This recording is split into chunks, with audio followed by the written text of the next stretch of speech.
E questa mattina a Marzana c'è stata una doppia inaugurazione, la presenza in provincia, lo avete visto, dell'assessore regionale alla sanità Manuela Lanzarin ha permesso di inaugurare una casa per la riabilitazione e una targa dedicata agli eroi del Covid.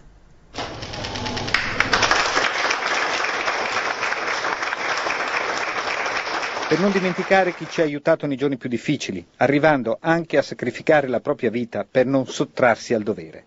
Valerio Bellorio, infermiere in servizio per oltre 20 anni nel reparto degenze di Marzana, è venuto a mancare a inizio anno, causa Covid. A lui è stata dedicata una targa scoperta alla presenza delle autorità con l'assessore regionale alla sanità Lanzarin, che resterà come memoria per chi ha lottato in prima linea in tutti questi mesi.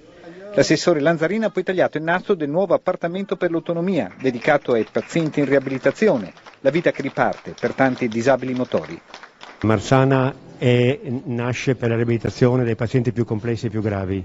i neurolesi, tutti quelli che hanno bisogno di noi anche nel periodo Covid e anche ora nel post-Covid. A Marzana c'è la teleriabilitazione, c'è la realtà virtuale e adesso arriva anche l'appartamento per la vita indipendente, che sarebbe un appartamento, una struttura che simula un vero appartamento, un corridoio, delle stanze piccoline, in cui ci sono dentro tutti gli arredi utili per vivere la disabilità un po' meno disabile.